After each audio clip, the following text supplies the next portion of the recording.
નમસ્કાર KTV news Gujarati સાથે હું છું ઉર્વિશા વેગડા। સમાચારની શરૂઆત કરીશું મહત્વપૂર્ણ સમાચારથી। રાજ્યમાં ખાવાની ચીજવસ્તુમાં જીવાતનો સિલસિલો હજુ પણ યથાવત જોવા મળ્યો। વડોદરામાં વધુ એકવાર ગ્રાહકોના આરોગ્ય સાથે ચેડા થયા છે। શ્રી ગણેશ ફેન્સી ઢોસાના સંભારમાંથી ઈયળ નીકળી હોવાની ઘટના સામે આવી। શ્રી ગણેશ ફેન્સી ઢોસાના આઉટલેટની આ ઘટના સામે આવી છે। સંભાર માટેની કિટલીના કિનારે 2 જેવતી ઈયળો નીકળી હોવાની ઘટના સામે આવી। ગ્રાહકોના સ્વાસ્થ્ય પ્રત્યે બેદરકારીના કિસ્સામાં વધારો થયો છે। ઈયળો સળવળતી જોવા મળતા ગ્રાહકોએ ચાલતી પકડી। ગ્રાહકોના સ્વાસ્થ્ય સાથે અવારનવાર આવી ઘટનાઓ બની રહી છે। અવારનવાર બેદરકારીના કિસ્સાઓ સામે આવી રહ્યા છે ત્યારે ફરી એક વખત ગ્રાહકોના સ્વાસ્થ્ય પ્રત્યે બેદરકારીનો કિસ્સો સામે આવ્યો છે। સંભાર માટેની કિટલીના કિનારે 2 જેવતી ઈયળો દેખાય છે। શ્રી ગણેશ ફેન્સી ઢોસાના આઉટલેટની આ સમગ્ર ઘટના સામે આવી રહી છે ત્યારે ઈયળો સળવળતી જોવા મળતા ગ્રાહકોએ પણ ચાલતી પકડી હતી।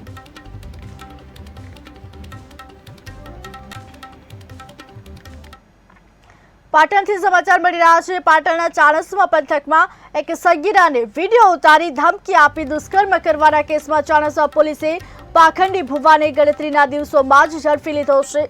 ભુવો પોલીસ તપાસમાં સાથ સહકાર ન આપતા કોર્ટમાં રજૂ કરી 3 દિવસના રિમાન્ડ મેળવ્યા હતા।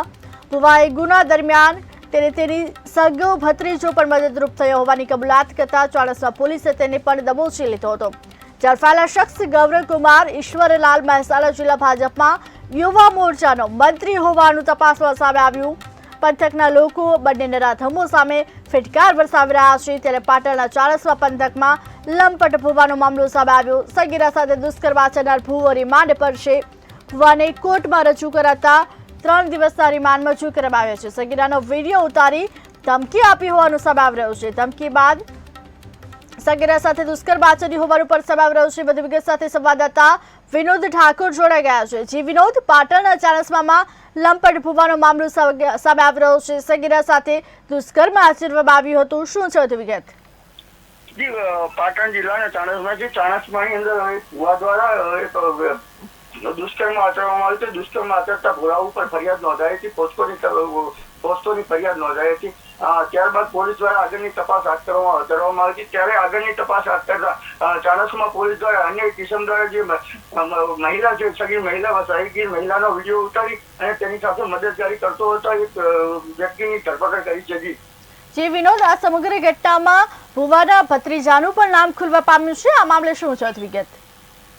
જી, અત્યારે તો ભુવાના ભત્રીજાનું નામ ખુલ્યું છે। પોલીસ દ્વારા જે 3 દિવસના રિમાન્ડ માંગવામાં આવે છે અને ભુવાના ભત્રીજાની ધરપકડ કરવામાં આવી છે અને તેને કોર્ટ દ્વારા જે રિમાન્ડ માંગવામાં આવે ત્યારબાદ આગળની તપાસ હાથ ધરવાની છે। પરંતુ એક મહત્વનું એ છે કે આવા ભુવાઓના નામે જે નાટકો થાય છે તો ખરેખર સાચા ભુવાઓ બાબતે પણ એક ઓવડ ઉછેરે છે। તો ખરેખર આ સત્ય શું છે? સગીર મહિલા સાથે જે આ દુષ્કર્મ આચરવામાં આવે છે તેને લઈ ચાણસ્મામાં પણ એક માહોલ જોવા મળી રહ્યો છે। જી વિનોદ, સમગ્ર માહિતી આપવા બદલ આપનો આભાર। પાટણ ચાણસ્મા પંથકમાં લંપટ ભુવાનો મામલો સામે આવ્યો। સગીરા સાથે દુષ્કર્મ આચરનાર ભુવો હવે રિમાન્ડ પર છે। સગીરાનો વિડીયો ઉતારી ધમકી આપી દુષ્કર્મ આચર્યું હોવાનું સામે આવી રહ્યું છે।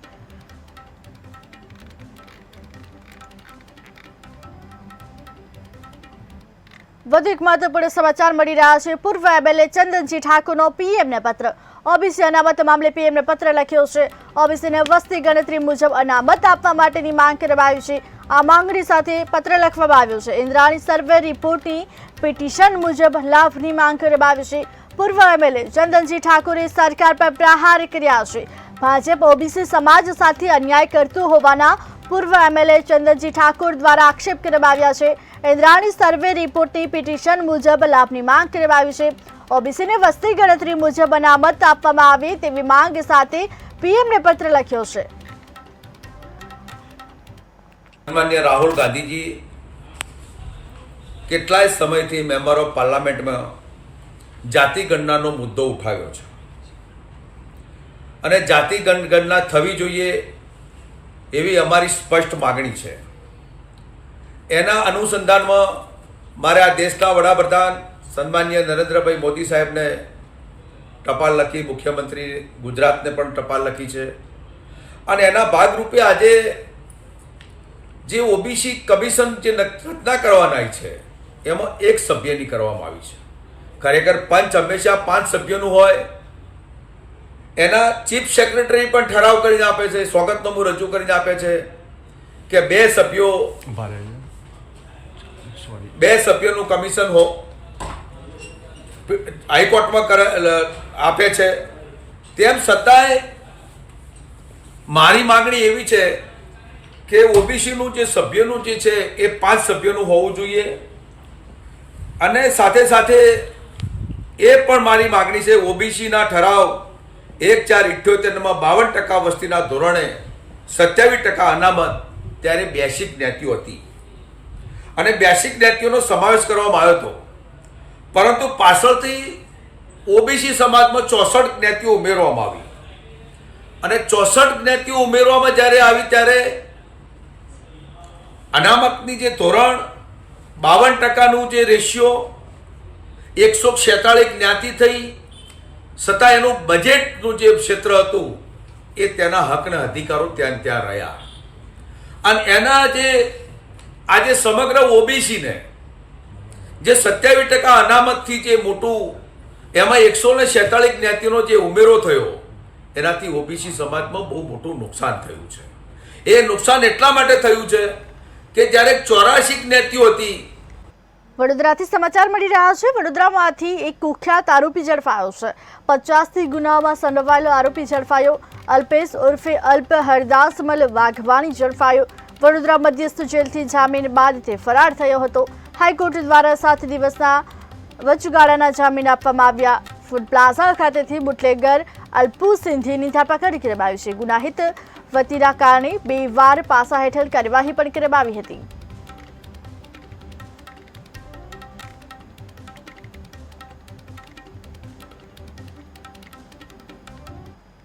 સમાચારમાં આગળ વાત કરીશું. પાટણના સિદ્ધપુરમાં મોડી રાત્રે વીજ ડીપીમાં આગ લાગી હોવાની ઘટના સામે આવી.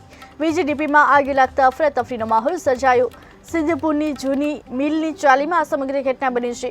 મોડી રાત્રે એકાએક અગમ્ય કારણોસર આગ લાગી હતી. સિદ્ધપુર ફાયર ફાઈટરની ટીમે આગ પર કાબુ મેળવ્યો છે. આગમાં સદનસીબે મોટી જાનહાની ટળી છે.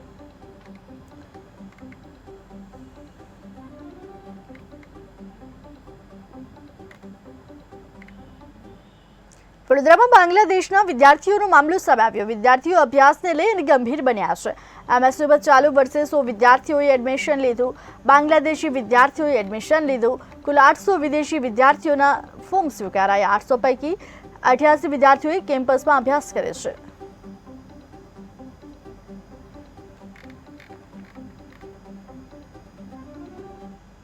લીમખેડા તાલુકાનું અંધેરી ગામ, જેની વસ્તી આશરે 2000 જેટલી છે. પુરુષોની સંખ્યા 980 છે. મહિલાઓની સંખ્યા 1022 છે. ગામમાં 3 ફળિયા છે: વેલાળી ફળિયા, અંધારી ફળિયા અને કાંકરા ફળિયા, જેમાં કુલ મતદારો 1593 છે. વસ્તી પ્રમાણે મહિલાઓની સંખ્યા વધારે છે. આ ગામમાં કોઈ પણ માણસ સરકારી નોકરી કરતું નથી. આટલું મોટું ગામ, 3 શાળા, 5 આંગણવાડી, એક પણ સરકારી કર્મચારી ન હોવાથી કોઈને કોઈ બાબત શિક્ષણ તરફ આંગળે ચીંધે છે. શિક્ષણ નબળું છે, અથવા તો બાળકો ભૂતિયા છે, અથવા તો શિક્ષકો ફક્ત પગાર માટે શાળામાં આવતા હોવાનો ઇશારો થાય છે. અંધારી ગામમાં ફક્ત 2 જ કર્મચારી છે. રેલવે ખાતામાં નોકરી કરે છે, પણ તે કોઈ પરીક્ષા કે ભરતીથી નોકરી લાગ્યા નથી. તેઓ આ નોકરી તેમના પિતાની જગ્યાએ એટલે કે આશ્રિતમાં મળેલી છે. આટલી બધી ટેકનોલોજી, શિક્ષણની બાબતે અવનવા પ્રયોગો, સરકારનો અઢળક ખર્ચ, તેમજ શિક્ષકોની અને શાળાના બાંધકામ, મધ્યાહન ભોજન, પાઠ્યપુસ્તકો તેમજ કેટલી સરકારી ગ્રાન્ટ આ ગામના બાળકો પાછળ ખર્ચાતી હશે. પણ પરિણામ શૂન્ય હોય તો આવી શાળાઓ પાછળનો સરકારનો ખર્ચ વ્યર્થ ગણવો કે પછી બાળકો મંદ બુદ્ધિના ગણવા. 2000 જેટલી વસ્તીમાં 3 શાળા, 5 આંગણવાડી, 517 બાળકો, તો એક પણ માણસ આ ગામમાં સરકારી કર્મચારી નથી બની શક્યો. તો સરકારના લાખોની ગ્રાન્ટનો ઉપયોગ શા કેમ સરકાર આ લોકો પાછળ ગ્રાન્ટ તેમજ સમય બગાડી રહી છે?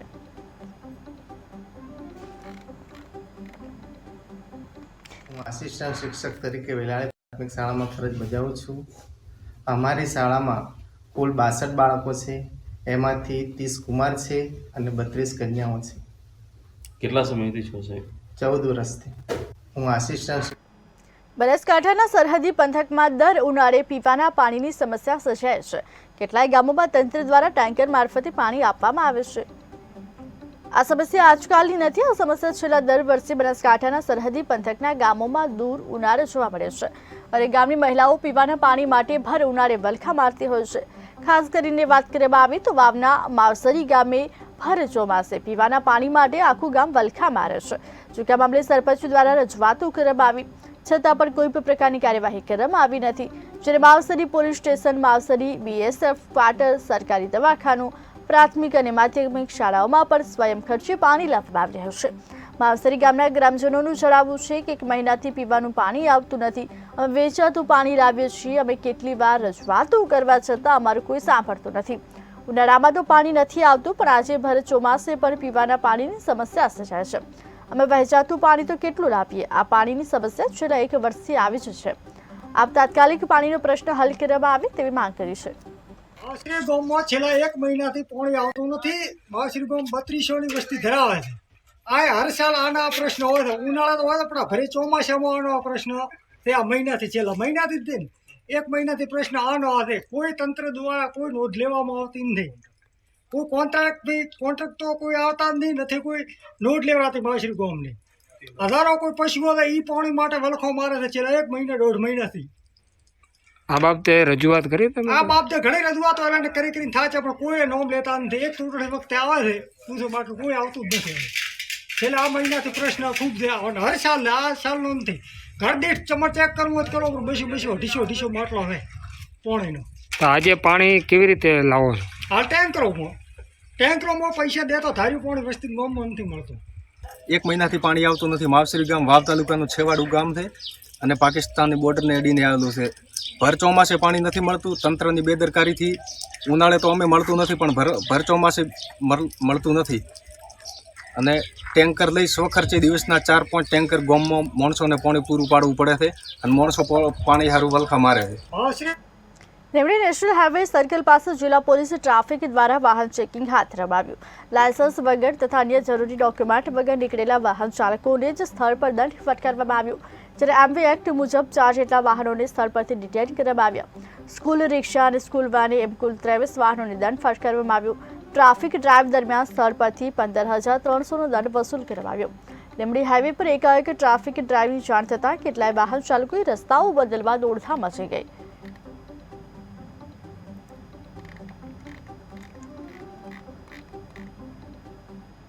તાજેતરમાં વેસ્ટર્ન ઇન્ડિયા કરાટે એસોસિએશન દ્વારા 4th west zone karate championship 2024 zone કક્ષાની કરાટે સ્પર્ધાનું આયોજન કરવામાં આવ્યું. Basketball indoor stadium Indore Madhya Pradesh ખાતે કરવામાં આવી. આ 3 દિવસો ચાલેલી સ્પર્ધામાં ગુજરાતના વડોદરા જિલ્લામાંથી 1200 ભાઈઓ બહેનોએ ભાગ લીધો. ઇન્ટરનેશનલ વાડો ફેડરેશન ઇન્ડિયા અને વાડો ફિટનેસ એકેડેમીના 17 ખેલાડીઓએ ભાગ લીધો હતો. જેમાં વડોદરાના ખેલાડીઓએ મધ્યપ્રદેશ, છત્તીસગઢ, મહારાષ્ટ્ર, રાજસ્થાન, ગોવા, દાદરાનગર અને દીવ દમણ તથા અન્ય રાજ્યોના ખેલાડીઓએ માત આપી હતી. પોતાના વજન અને ઉંમરની કેટેગરીમાં જોરદાર દેખાવ કરી 4 ગોલ્ડ, 1 સિલ્વર અને 3 બ્રોન્ઝ મેળવવામાં સફળતા મળી.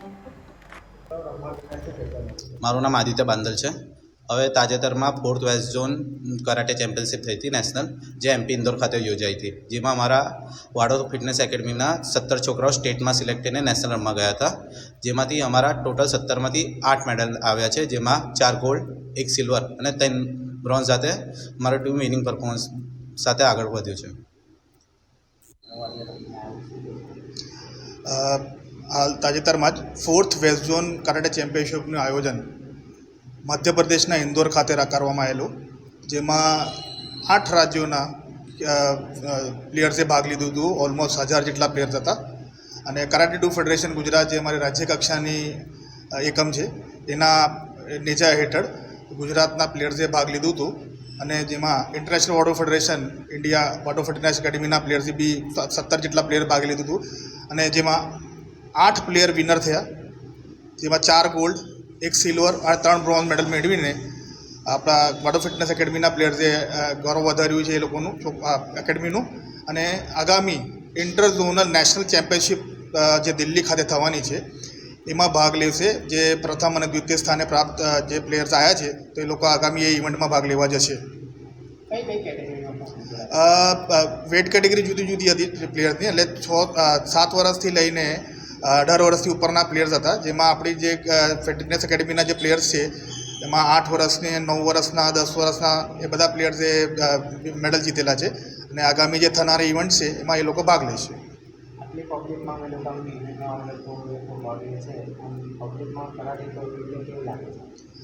કરાટે ખરેખર એક સ્પોર્ટ્સ બી છે અને એક સેલ્ફ ડિફેન્સની એક્ટિવિટી બી છે. એટલે કરાટે બંને વસ્તુ જગ્યા આપણને કામ લાગે છે. તો હું બધાને એવી આશા રાખું છું કે ગર્લ્સ હોય કે બોયઝ હોય બંનેને કરાટે શીખવા જોઈએ. એક સ્પોર્ટ્સ તરીકે બી અને એક સેલ્ફ ડિફેન્સ તરીકે બી એ લોકોને કામ લાગે છે કે લોકો એવું કહે છે કે ગર્લ્સને બી કામ લાગે છે ને એવી રીતે બોયઝને બી કામ લાગે છે. તો બંનેને માટે સારું છે. સેલ્ફ કોન્ફિડન્સ વધે, ફિટનેસ વધે. એટલે આ કરાટે શીખવું બહુ અગત્યની વસ્તુ છે. તો હું આશા રાખું છું કે વધારે પડતા લોકો આ શીખે અને કોન્ફિડન્સ એમનો વધારે સારું બિલ્ડઅપ થશે. મારું નામ શિયાન વિકાસ સોઢી છે. હું ઇન્ટરનેશનલ વાડો ફેડરેશનનો પ્રમુખ છું અને જે અમારી રાજ્ય કક્ષાની એકેડમી છે કરાટેડુ ફેडरेशन गुजरात એનો હું खजांची છું. मेरा नाम ओम शर्मा है. मैं 1 साल से कराटे की प्रैक्टिस करते जा रहा हूँ. मेरा स्टेट में मेडल आया, फिर मैं जोन खेलने गया, मेरा गोल्ड मेडल आया. मैं बहुत प्राउड फील कर रहा था कि मेरा गोल्ड मेडल आया है. आपके कोच के द्वारा मेरा कोच का नाम आदित्य सर है. कितने साल की आप प्रैक्टिस कर रहे हो और आपको कैसा लगा? मेरे को बहुत अच्छा लगा. હારીજ ખાતે ગૌસેવા પગપાળા યાત્રા થકી ગૌ માતાની રાષ્ટ્રીય પ્રાણી જાહેર કરી ગૌ માતા તેજ પશુઓ પ્રત્યે પ્રેમમાં વધારો થાય અને નાગરમાં સમરસુરતા એકતા અને ધાર્મિક કામમાં લોકો જોડાય તે હેતુથી જૈન દેરાસરથી પાંજરાપોળ ગૌસેવા પગપાળા યાત્રાનું આયોજન કરવામાં આવ્યું. ગૌસેવા પગપાળા યાત્રામાં 5 ટ્રેક્ટરો, 5 ઊંટ, લારીઓ જોડાઈ હતી. પાછળ વાજતે ગાજતે પગપાળા નગરજનો જોડાયા. ટ્રેક્ટરોમાં ઘાસચારા, પશુદાણી, બોરીઓ તેમજ અન્ય વાહનોમાં રોટલા, રોટલી સમગ્ર નગરમાં ભેગું કરી પાંજરાપોળ ખાતે સમૂહમાં 2 કિલોમીટર યાત્રા રૂપે લઈ જવામાં આવ્યું. સેવા પદયાત્રા સમસ્ત હિન્દુ સમાજ દ્વારા આયોજન કરવામાં આવ્યું હતું. જૈન મહારાજ સાહેબના માર્ગદર્શન નીચે સમગ્ર હારીજના બધા જ લોકો આજે પાંજરાપોળ ખાતે આવ્યા હતા અને સમગ્ર રસ્તામાં ગૌ માતાને રાષ્ટ્રીય માતા ઘોષિત કરવાનું માંગ કરી હતી. સૌએ એક સુરમાં વાત કરી હતી કે ગૌને રાષ્ટ્રીય માતા જાહેર કરો. તેમજ હારીજમાં આજે મોટી સંખ્યામાં હિન્દુ સમાજ એકત્ર થઈ અને ગૌ સેવા અને જનસેવાની જીવ સેવાની વાત કરી હતી. હારીજ જૈન મુનિ દ્વારા એટલે અમારા માર્શદ દ્વારા હારીજથી પાંજરાપોળમાં પગયાત્રાનું આયોજન કરવામાં આવ્યું હતું. એમાં હારીજનગરના સર્વે તમામ હિન્દુ ધર્મના માનતા, ગૌમાં માનતા બધા જ જોડાયા હતા. એમાં દરેક ઘર દીઠ અમારા કાર્યકરો જઈ અને ગાય માટે રોટલા, રોટલી, અનાજ, કરિયાણું જે પણ જેને ખવડાવવું હોય એના માટે લઈને આવ્યા હતા. એના માટે બધી વ્યવસ્થા એવી રીતના કરવામાં આવી હતી કે ત્યાંથી અહીંયા સુધી બધું પગપાળા સાથે આવે અને બધા જ અહીંયા આવી અને ગાયને પોતાના હાથે ખવડાવે અને અહીંયા ગૌશાળા અને હારીજ પાંજરાપોળની મુલાકાત લે. સાહેબજીની ઘણી ઈચ્છા હતી અને મને છેલ્લા 1.5 મહિનાથી કે મારે હારીજ પાંજરાપોળની મુલાકાત લેવી છે. પણ લેવી છે એવી રીતે કે આખો હારીજ હિન્દુ સમાજ આવે મારી સાથે અને ગાતે વાતે મારે પ્રોગ્રામ ગોઠવો છે. એમની ભાવના ઘણા ટાઈમથી અને ઘણી મિટિંગ કરી, બધા જોડે પણ સારી મિટિંગ કરી, બધાનો સહકાર મળ્યો અને ખરેખર અમારે હારીજ પાંજરાપોળમાં કદાચ આવું ફંક્શન પહેલી વાર ગોઠવવાનું છે. બધા આવ્યા છે. મને ખરેખર બહુ ઉલ્લાસ થઈ ગયો કે ખરેખર આ એક નવો શિરસ્તો ઊભો થયો. સાહેબજી પણ આશીર્વાદ અમારા ઉપર છે અને સાહેબજીના અમારા હારીજ આશીર્વાદ વધશે એવી ભાવના. અને અમે હારીજ પાંજરાપોળ આમ તો અત્યારે 600-700 ઢોર છે પણ ટોટલ 1200 ઢોર છે. 600 ઢોર મેં અત્યારે ચરવા મોકલ્યું છે. એની વ્યવસ્થા છે. અમારે બધું સારી રીતે અમે ઘાસની ખરીદી અહીં ખેતી કરી છે અને જુવાર, છાટને બધું વાવેતર કરી છે. એમાંથી અમે સુરેન્દ્રનગરના લીંબડીમાં સન્માન સમારોહ સુથાર સમાજના તેજસ્વી તાલાઓનું સન્માન કરવામાં આવ્યું. પ્રમાણપત્ર અને મોમેન્ટો આપી સન્માનિત કરવામાં આવ્યા. બાળકોને ઉચ્ચ અભ્યાસ પ્રાપ્ત કરવા અપીલ કરાઈ. મોટી સંખ્યામાં વિદ્યાર્થીઓ કાર્યક્રમમાં હાજર રહ્યા. દિલ્હીના નવા મુખ્યમંત્રી આતિશીએ પદભાર સંભાળ્યો. સીએમની ખુરશી પર ન બેઠા નવા મુખ્યમંત્રી આતિશીની ખુરશીની બાજુમાં જ ખાલી ખુરશી સર્વોચ્ચ સ્થાન પર કેજરીવાલ જ રહેશે તેવું આતિશીએ કહ્યું છે. આ ખુરશી કેજરીવાલની રાહ જોશે તેવું પણ આતિશીએ કહ્યું. દિલ્હીના લોકો ફરી તેમને ખુરશી પર બેસાડશે.